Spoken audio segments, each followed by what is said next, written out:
Not gonna be too long, but I just want to give first of all thanks, to the parents of these kids. They had a lot of sacrifice and a lot of work, and I know me dealing with them at the school and them dealing with them at home. It's a full-time job. Like we said, the kids, administration, working underneath Coach Mays made my life so much easier. The ability to work under four-time state championship coach. And that's an honor. I don't think too many people ever run four in a row in the history of Texas.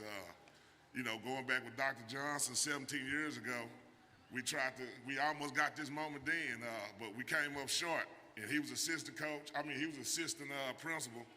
I was the assistant coach, and I just never forgot that ride that we had a long time ago. And for us to finally, he's the head man of the school, and I'm the head man of the football staff.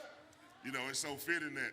Funny how things work out, and then going back with Maxie, he's been so many blessings. We had a lot of heated discussions.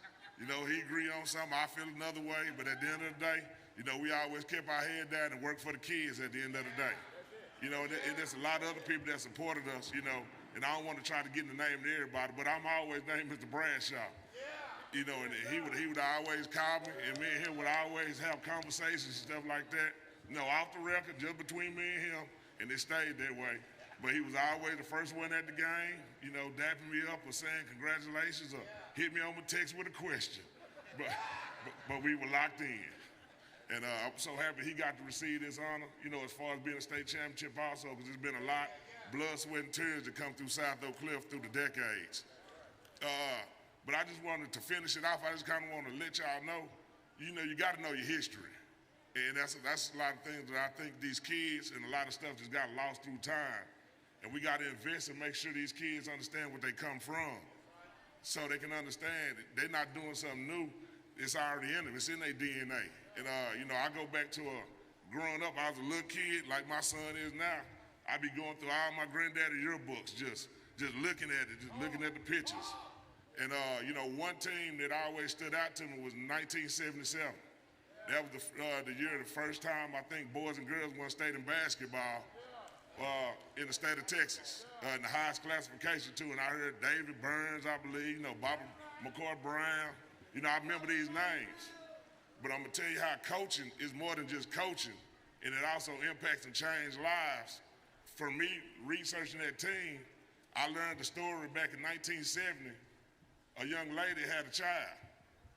And the rules in the whole system was that if you had a child, you could never play sports in Dallas ISD. And it was a man named Gary Blair that went and fought to change the rules. And that woman was just sitting right here not too long ago. But if I didn't know and research and know my history, I wouldn't know about that great story. But because without that moment, without that man fighting for her, we wouldn't have an Olympic champion to come through South Oak Cliff. South Oak Cliff probably wouldn't have won their first state championship in girls basketball in 1977. And people got to understand it's all connected in a way. And then also when you go, start digging a little deeper, people got to understand there's always obstacles you got to go through to get to the promised land. And understand, my first time ever seeing Coach Mays, never knowing him, and I don't even know if he know this story. When I was in Lincoln in '02, he was sitting outside the Moody Coliseum. And they had to play the Lincoln team. We were national ranked #1 in the nation. And I just remember he was just sitting on the bicycle rail right outside the arena. And it was a big game. He had a hell of a team to go against. But when I come back, I believe they lost that year, and it probably one of the worst losses he had in his career. And I'm pretty sure everybody was on his head, this, that, and the other. But I think the next year he came back with number 25, Julius. I can't remember the Fisher or whatever his name, when I think they went to state, lost to Dunbar. And then you come back in, and then he went on that 4-piece run. And that's what I'm talking about. It's all tied back too. But you can also go back to 1976, when the girls lost to Victoria. And then the district didn't pay for transportation, and he loaded them girls up after they came back to go back and watch Duncanville play. And so that's what I'm saying. It's a lot of rich history here that we as people are failing to pass on our kids to let these people know.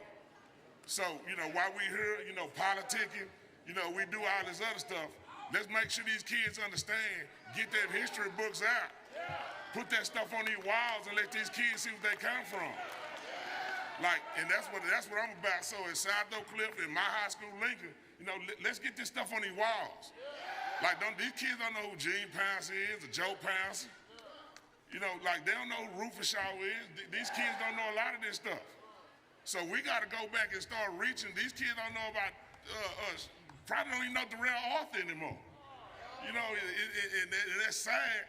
And that ain't their fault, that's our fault. So we need to all invest in these kids and make sure, number one, let's go back and trace this thing from the beginning and get our true history etched in stone around this thing like in the pyramids. You got me? So it can never be erased. Y'all got me? You know, so let's do something for these kids, not these grown folk.